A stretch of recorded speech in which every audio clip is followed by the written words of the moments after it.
आपल्या देशाची सेना आणि अर्धसैनिक दलाचे जवान सीमेवर खूपच बिकट परिस्थितीमध्ये त्यांचं कर्तव्य बजावत असतात।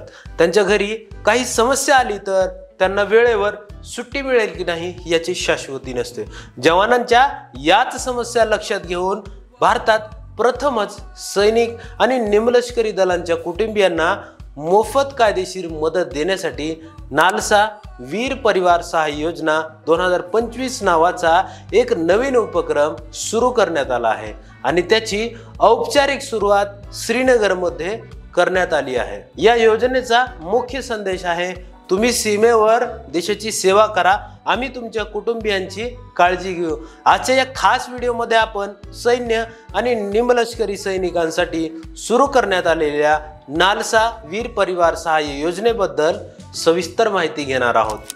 नमस्कार मित्रांनो, माझं नाव आहे अमोल आणि आता तुम्ही बघायला सुरुवात केलात द डिटेल चॅनल। कोणताही अवघड विषय एकदम सोप्या भाषेत समजून घेण्यासाठी द डिटेल चॅनलला सबस्क्राइब करा।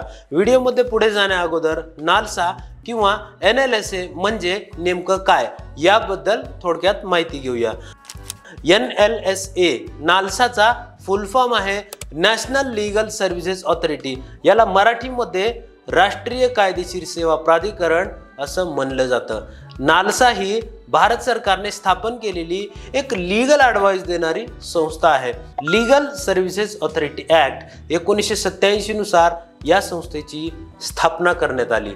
गरीब, दुर्बल, मागासवर्गीय, महिला, मुले, अनुसूचित जाती आणि जमातीच्या लोकांना मोफत कायदेशीर मदत देण्याचे काम ही संस्था करत असते। न्यायालयाशी संबंधित वाद शक्य तितक्या लवकर आणि परस्पर कराराने सोडवण्यासाठी लोक अदालती आयोजित केल्या जातात।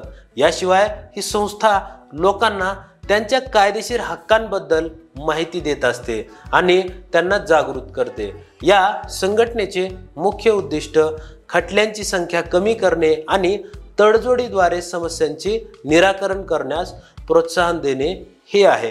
नालसाचे मुख्यालय नवी दिल्ली इथं आहे। जे वर्तमान सरन्यायाधीश किंवा मुख्य न्यायाधीश असतात तेच नालसाचे अध्यक्ष बनतात।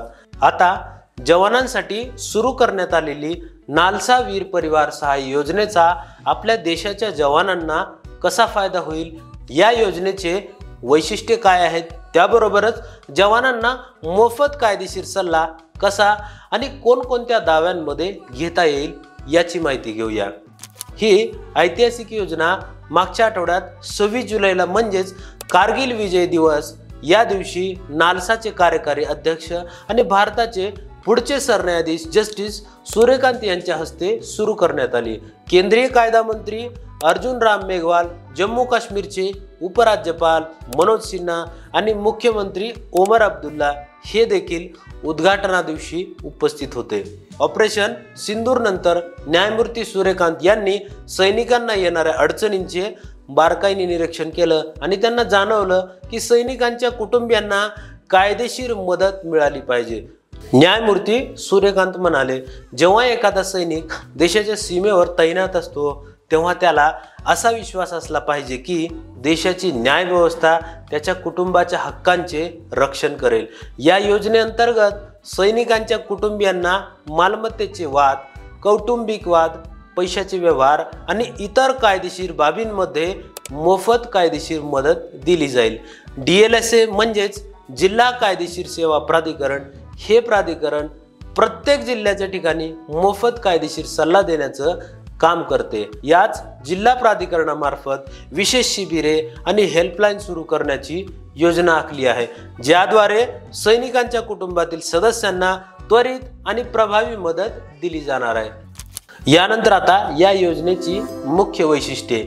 या योजनेचं पहिलं उद्दिष्ट म्हणजे ही योजना भारताचे तिन्ही सैन्य दल जसे की आर्मी, नेव्ही आणि एअर फोर्स, त्याबरोबरच सर्व अर्धसैनिक दल जसे की BSF, CRPF, ITBP, CISF, SSB आणि NSG या सर्व दलांच्या सैनिकांना लागू असेल। दुसरं उद्दिष्ट सैनिकांना कौटुंबिक वाद मालमत्तेशी संबंधित प्रकरणे आणि जमिनीच्या वादांसारख्या समस्यांमध्ये न्यायालयात हजर राहण्याची गरज आता राहणार नाही। तिसरं उद्दिष्ट, नालसा देशभरातील अशा सर्व सैनिकांच्या कायदेशीर समस्या जाणून घेईल आणि जवानांना सक्रिय पद्धतीने मोफत कायदेशीर मदत करेल। या योजनेचं चौथं आणि शेवटचं उद्दिष्ट, जवानांच्या अनुपस्थितीत त्यांच्या जागी न्यायालयात प्रशिक्षित वकील प्रतिनिधित्व करतील।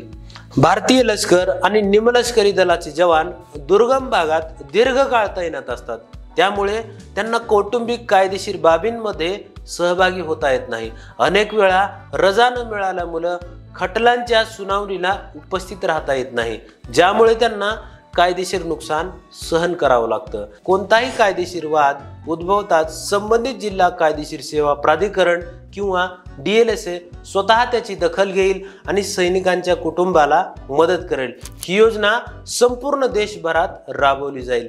एखाद्या जवानाने दावा दाखल केल्यास त्याची डिजिटल सिस्टमद्वारे ट्रॅकिंग केली जाणार आहे, तसेच प्रत्येक प्रकरणावर लक्ष ठेवले जाईल।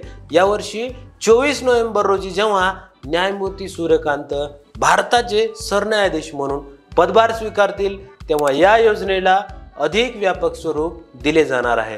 ही योजना देशभरातील सैनिकांना एकच संदेश देते, तुम्ही सीमेवर देशाची सेवा करा। देशाची न्याय व्यवस्था आता तुमच्या कुटुंबाच्या सुरक्षेची आणि न्यायाची जबाबदारी घेईल। जर कोणत्याही सैनिकाला या योजनेअंतर्गत मदत मिळवायची असेल तर ते जिल्हा विधी सेवा प्राधिकरणाशी संपर्क साधून त्याबद्दल अधिक माहिती मिळवू शकतात। मित्रांनो, जर तुम्हाला आजचा व्हिडिओ खरोखरच आवडला असेल तर तुमच्या सैनिक मित्राला नक्की शेअर करा, तसेच या व्हिडिओला लाईक करा। असेच नॉलेजेबल व्हिडिओ पाहण्यासाठी तुमच्या आवडत्या द डिटेल चॅनलला सबस्क्राईब करा। त्याबरोबरच पुढील व्हिडिओ तुम्हाला कोणत्या विषयावर पाहिजे ते सुद्धा आम्हाला कमेंट करून नक्की सांगा। तोपर्यंत जय हिंद, जय भारत।